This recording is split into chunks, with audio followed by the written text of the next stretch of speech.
आज हम जो करने जा रहे हैं, हम करेंगे लेन फंक्शन, ठीक है, और प्लस ऑपरेटर और मल्टीप्लिकेशन ऑपरेटर। देखो पहले हम ये प्लस और मल्टीप्लिकेशन को कर लेते हैं। अगर सपोज करो मैंने लिखा a equals to 9 and b equals to 3, ठीक है, मैं ऐसे लिखती हूँ प्रिंट a प्लस b, तो ये क्या रिटर्न करेगा बच्चों?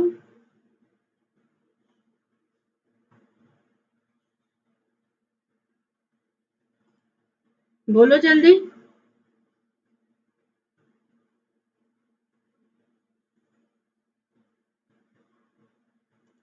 Reply fast.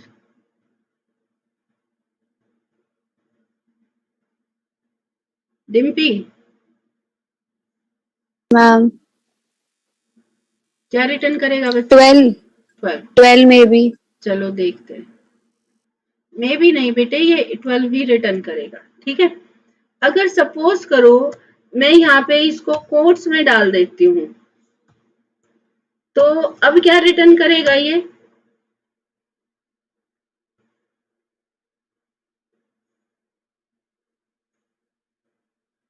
एग्जीक्यूट करके देखें, क्या इस केस में भी ये 12 रिटर्न करेगा? नो नो, तो क्या रिटर्न करेगा ये? 93, ठीक है, ये देखो 93। अगर मान लो मैं ये फिर से डबल कोट्स के बिना इसको देखती हूँ, और अगर मैंने यहाँ लिखा a इंटू 5, ठीक है, तो ये क्या रिटर्न करेगा यहाँ पर? 45, ठीक है। a की वैल्यू है 9, 9 इंटू 5 45, ठीक है। चलो देख लेते हैं। ओके, 45 रिटर्न करा इसमें, ठीक है। फिर सपोज करो मैं इसको यहाँ पे कोट्स में डाल देती हूँ a को, अब ये क्या रिटर्न करेगा?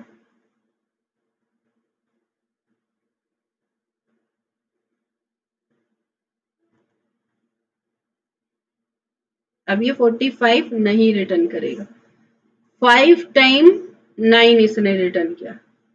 आया समझ में? ये हमने यहाँ पे क्या किया बच्चों, दो ऑपरेटर यूज करे हैं, मल्टीप्लिकेशन का ऑपरेटर और एडिशन का ऑपरेटर। जब हम मल्टीप्लिकेशन और एडिशन को न्यूमेरिकल वैल्यू के साथ देते हैं, then it is called arithmetic operator. Okay, जब हम मल्टीप्लिकेशन और एडिशन के ऑपरेटर को न्यूमेरिकल वैल्यूज के साथ देते हैं, तो उस केस में इसको हम क्या बोलते हैं? Arithmetic operator. लेकिन जैसे ही हम यहाँ पे स्ट्रिंग दे देते हैं, जो वैल्यू है वो न्यूमेरिकल नहीं रहती, तो उस केस में इन ऑपरेटर्स को हम क्या बोलेंगे? कॉन्कैटनेट एंड रिपीटिशन ऑपरेटर। ओके, जो एडिशन का ऑपरेटर है उसको हम इसको बोलेंगे कॉन्कैटनेट, ओके, कॉन्कैटिनेशन ऑपरेटर, और जो मल्टीप्लिकेशन का ऑपरेटर है इसको हम बोलेंगे रिपीटिशन ऑपरेटर, ठीक है। जब हम एक स्ट्रिंग के अंदर दूसरा स्ट्रिंग प्लस करते हैं, तो उस केस में ये क्या करता है? वो जो दोनों स्ट्रिंग्स हैं उनको एक साथ लिख के दे देता है, ठीक है। अर्थमेटिकली काम नहीं करेगा, आपकी बेशक से वैल्यू देखो, जब हमने 9 हमारा स्ट्रिंग में था और 3 स्ट्रिंग में था, तो उस केस में हमने a प्लस बी दिया था, तो हमारी वैल्यूज तो यहाँ पे न्यूमेरिकल ही है ना, लेकिन ये न्यूमेरिकली ट्रीट नहीं होंगी। क्यों नहीं ट्रीट होंगी बच्चों? क्योंकि हमने इसको सिंगल कोट में दिया। इट मीन्स कि this 9 and 3 will be treated as string. ये 9 और 3 है, ये कैसे ट्रीट होंगे यहाँ पे? स्ट्रिंग। और स्ट्रिंग को जब भी आप प्लस ऑपरेटर देते हो, means this is called concatenation operator, then it will concatenate a value of a and value of b। concatenate करने का मीनिंग क्या होता है बेटे? एक के साथ दूसरे को ज्वाइन कर देगा, ठीक है। इस केस में ये a की वैल्यू को b की वैल्यू के साथ ज्वाइन कर देगा, ऐड नहीं करेगा। आया समझ में? ऐसा ही हमारा मल्टीप्लिकेशन ऑपरेटर के साथ था, ठीक है। जैसे ही आप एक जो मल्टीप्लिकेशन का ऑपरेटर है ना, वो दो तरीके से काम कर सकता है। ठीक है, जो मल्टीप्लिकेशन है वो दो तरीके से काम कर सकता है। कैसे? String into integer numerical value, या फिर string numerical value into numerical value. ठीक है, जो आपका मल्टीप्लिकेशन वाला ऑपरेटर है दो तरीके से काम कर सकता है। या तो आप स्ट्रिंग को एक न्यूमेरिकल वैल्यू से मल्टीप्लाई कर रहे हैं, या फिर आप न्यूमेरिकल वैल्यू को ही न्यूमेरिकल वैल्यू से मल्टीप्लाई कर रहे हैं। ठीक है, स्ट्रिंग वैल्यू का मतलब होने का मतलब ये नहीं कि ABCD है या किसी का नेम है या किसी का एड्रेस है। स्ट्रिंग का मतलब ये होता है बच्चों कि आपका जो भी कुछ डबल कोट्स में दे दिया वो आपका स्ट्रिंग होगा। आपने यहाँ पे 9 दे दिया, डबल कोट्स में दे दिया आपने 9, तो ये आप सिंगल कोट में दे दिया तो ये आपका क्या कंसीडर करा जाएगा? स्ट्रिंग। तो मल्टीप्लिकेशन ऑपरेटर के साथ one value could be string, other could be numerical, या फिर दोनों ही न्यूमेरिकल हो सकती है। अगर आपका फर्स्ट केस है then it will work as repetition operator, और अगर आपका दोनों न्यूमेरिकल है then it will work as arithmetical multiplication operator. ठीक है, दूसरा हमारा केस था बच्चों एडिशन वाला ऑपरेटर, जो प्लस ऑपरेटर है। दूसरा केस था हमारा प्लस ऑपरेटर। जो प्लस ऑपरेटर है उसमें क्या हो सकती है आपकी इंट, इंट या न्यूमेरिकल वैल्यू लिख लो, न्यूमेरिकल प्लस न्यूमेरिकल। ठीक है, या फिर आपका क्या हो सकता है स्ट्रिंग प्लस स्ट्रिंग। आया समझ में? अगर आपकी दोनों साइड न्यूमेरिकल वैल्यू है तो ये क्या करेगा? इसको अर्थमेटिक ऑपरेटर बना देगा, अर्थमेटिक एडिशन ऑपरेटर बना देगा। अगर दोनों साइड आपका स्ट्रिंग है तो उस केस में ये क्या कर देगा? इसको ज्वाइन कर देगा, ये वैल्यू और ये वैल्यू को ज्वाइन कर देगा। इसमें हम इसको बोलेंगे कंकैटिनेशन ऑपरेटर। ठीक है, सिंबल सेम है। क्या हम एक इंटीजर को और एक न्यूमेरिकल को कर सकते हैं प्लस? क्या हम एक इंटीजर और एक न्यूमेरिकल वैल्यू को प्लस कर सकते हैं? गेस करो। No, ma'am. No ma'am, error. Okay, जो आपका मल्टीप्लिकेशन ऑपरेटर था in that case it was possible to give one string and one numerical value, but while using this addition operator you have to use both the value of same data type. ठीक है, या तो आप सारी numerical है या फिर सारी स्ट्रिंग है। ठीक है, तो ये था हमारा रिपीटिशन और ये था हमारा कंकैटिनेशन। ठीक है, जो आपका ये रिपीटिशन ऑपरेटर होता है इसको आप रेप्लिकेटिंग ऑपरेटर भी बोलते हैं। ये जो दोनों ऑपरेटर्स है ना, this works same in same way for string, tuple and list. तीनों के केस में ये सेम तरीके से काम करते हैं। ठीक है, जैसे यहाँ पे हमने क्या किया था, स्ट्रिंग का केस लेके देखा था बच्चों। अब हम करते हैं टपल का केस लेके देखते हैं। ठीक है, हमने यहाँ पे दिया 12 कोमा हिमांशु कॉमा उसका एडमिशन नंबर हमने लिख लिया।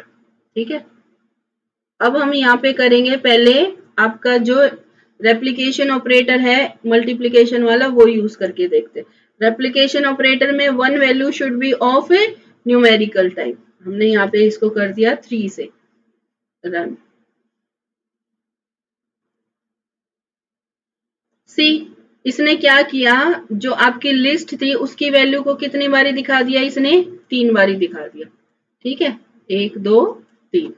ठीक है, अगर आप इसको लिस्ट के केस में यूज करते हैं, लिस्ट बनाने के लिए हम क्या करेंगे? इसको स्क्वायर ब्रैकेट में दे देंगे, इसको रन करेंगे।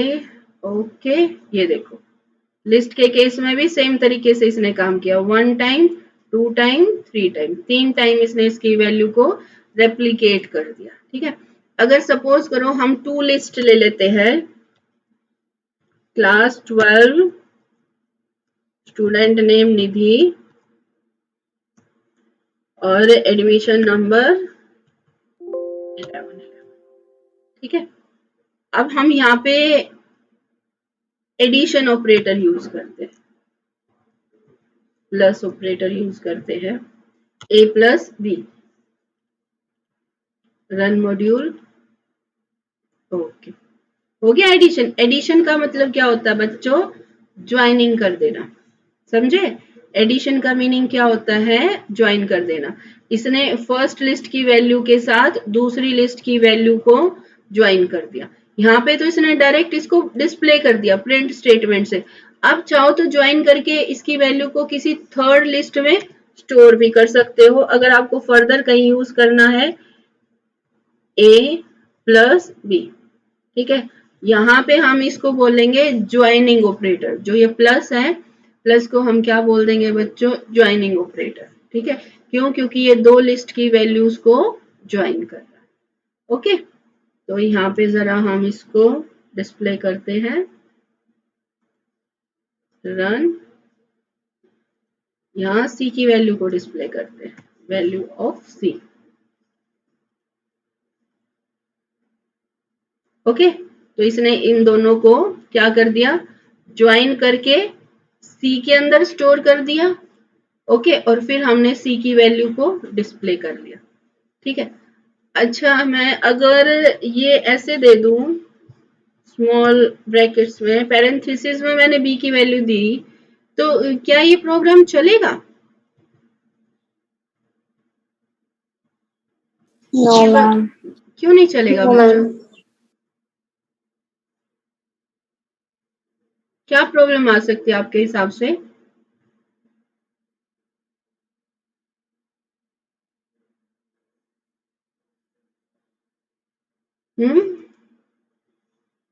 एरर तो दे दी इसने, क्यों आई है एरर? दो डिफरेंट टाइप के स्ट्रिंग हो गए ना। Very good, very good.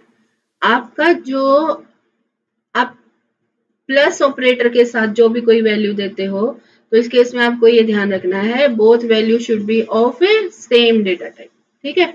अगर एक लिस्ट है, then second also should be a list. आया समझ में? तो ये था हमारा प्लस ऑपरेटर, हमने कैसे यूज किया, ठीक है। मल्टीप्लीकेशन ऑपरेटर सेम वे में काम करेगा।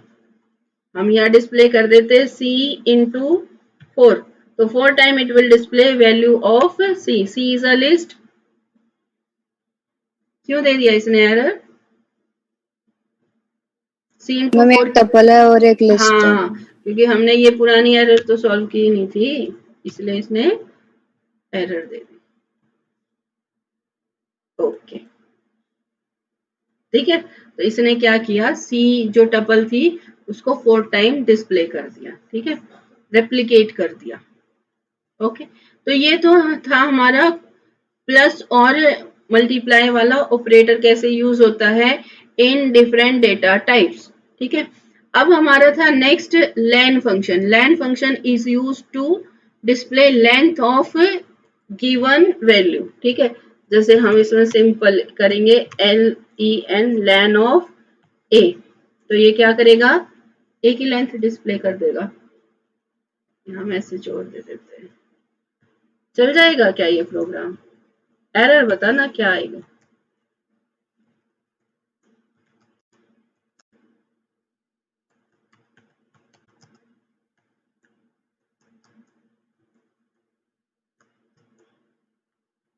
कुछ एरर आएगी इसमें? Yes ma'am. क्या एरर आएगी बच्चों? मैम ये लेन की जगह लेंथ आना चाहिए, क्योंकि वो तो आइडेंटिफायर, हम उसको एज ए स्ट्रिंग यूज नहीं कर सकते। क्या है? लेंथ? लेंथ आइडेंटिफायर है। लेंथ हम फंक्शन यूज कर रहे हैं बेटा इसमें, ये बिल्ट इन फंक्शन है। हाँ फंक्शन है मैम, तो उसको हम एज ए स्ट्रिंग यूज नहीं कर सकते। कहाँ यूज किया हमने स्ट्रिंग के जैसे?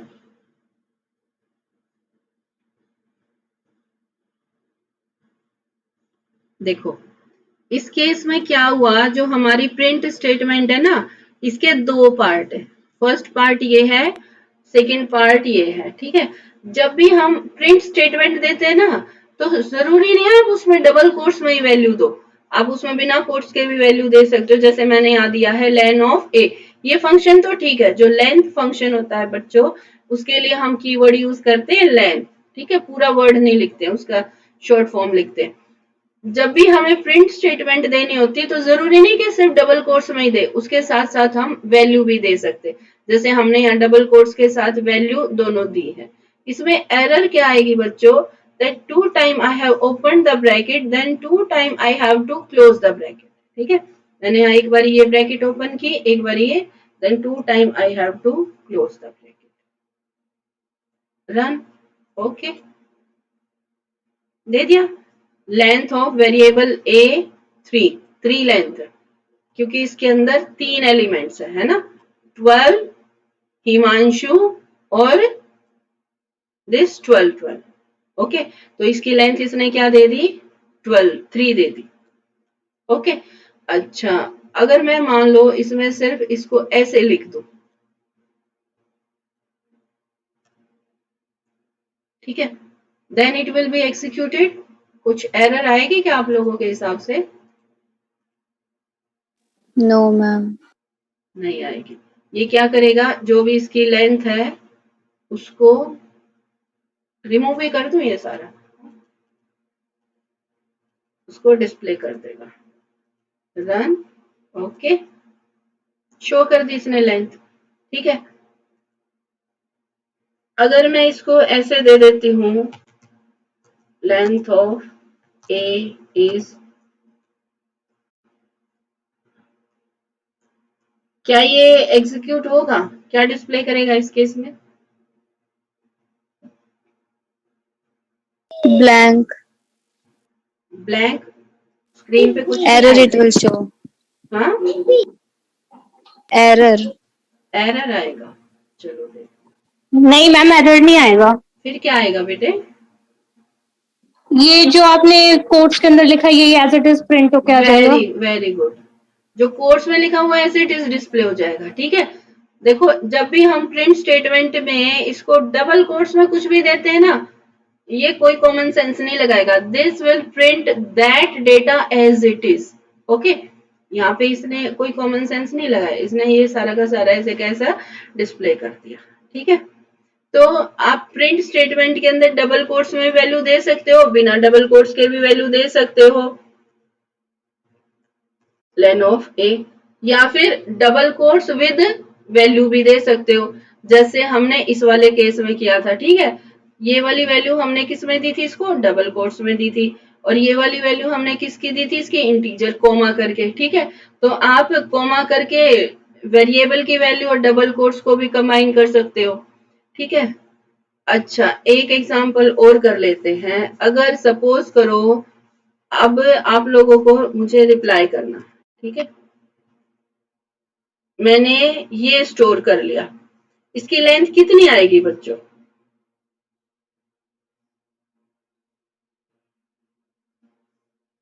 इसकी लेंथ कितनी आएगी?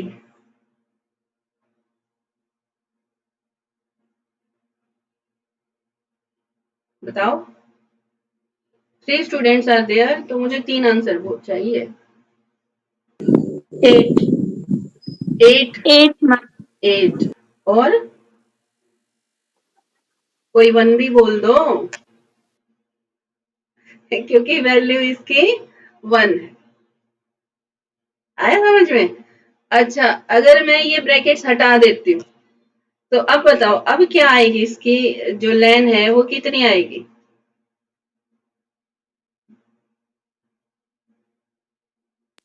8, 8, अब 8 क्यों आ जाएगी? ये तो सच में ही 8 आ गई। देखो, डेटा तो हमारा सेम है ना, हिमांशु ही था दोनों केसेस में। पहले केस में ये सिर्फ स्क्वायर ब्रैकेट में स्टोर्ड था, और दूसरे केस में ये बिना स्क्वायर ब्रैकेट के स्टोर्ड है। तो अगर ये स्क्वायर ब्रैकेट में है तो इसकी वैल्यू आ रही है 1, और अगर बिना स्क्वायर ब्रैकेट के है तो इसकी वैल्यू आ रही है 8। क्यों भाई?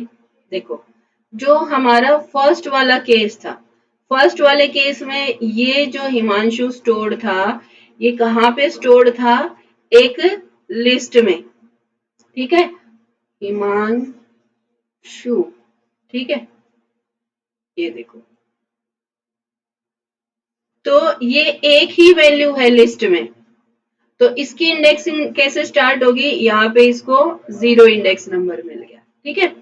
लेकिन जो हमारा सेकंड केस था बच्चों, उसमें हमारा कैसे स्टोर था, ये यहाँ लिख देते हैं a इक्वल टू, ठीक है।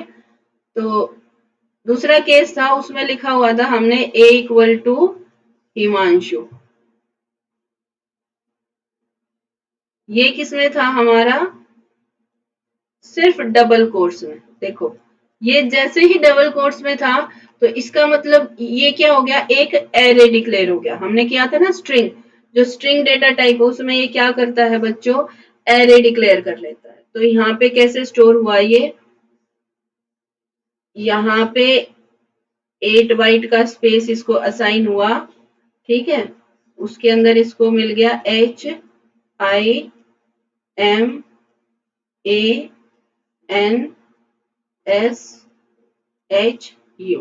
ठीक है।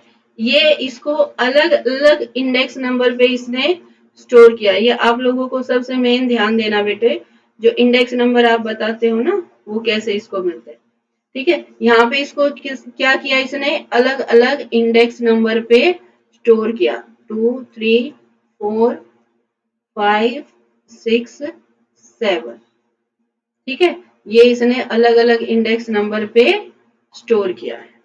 आया समझ में। तो जो अगर आपने इसको लिस्ट में सेव किया था, तो इसका साइज कितना हो गया, 1 एलिमेंट। ये पूरा का पूरा स्ट्रिंग एक इंडेक्स नंबर पे स्टोर होगा, ठीक है। अगर आपने इसको स्ट्रिंग टाइप का दे दिया ए को, इसका मतलब क्या है कि ये आपका पूरा का पूरा जो स्ट्रिंग है, ये अलग अलग इंडेक्स नंबर पे अलग अलग कैरेक्टर्स को स्टोर करेगा। क्यों, क्योंकि ये क्या बन गया इस केस में बच्चों, एरे बन गया, ठीक है। अगर आप लोग आईपी करते हैं ना, आईपी में होता है एरे का कंसेप्ट। जो कंप्यूटर है ना, वो दो सब्जेक्ट है हमारे 12th में, एक होता है इंफॉर्मेटिक्स प्रैक्टिस और एक होता है कंप्यूटर साइंस। तो ये एरे का कंसेप्ट है ना, ये उसमें आईपी में एक्सप्लेन कर रखा है, ठीक है। आपके सिलेबस में एरे का कंसेप्ट नहीं एक्सप्लेन कर रखा है इतना, ठीक है। आया समझ में। यहाँ हिमांशु ही था दोनों केसेस में, एक केस में इसकी लेंथ इसने दे दी 1 और दूसरे केस में इसने इसकी लेंथ दे दी 8। हुआ क्लियर डाउट।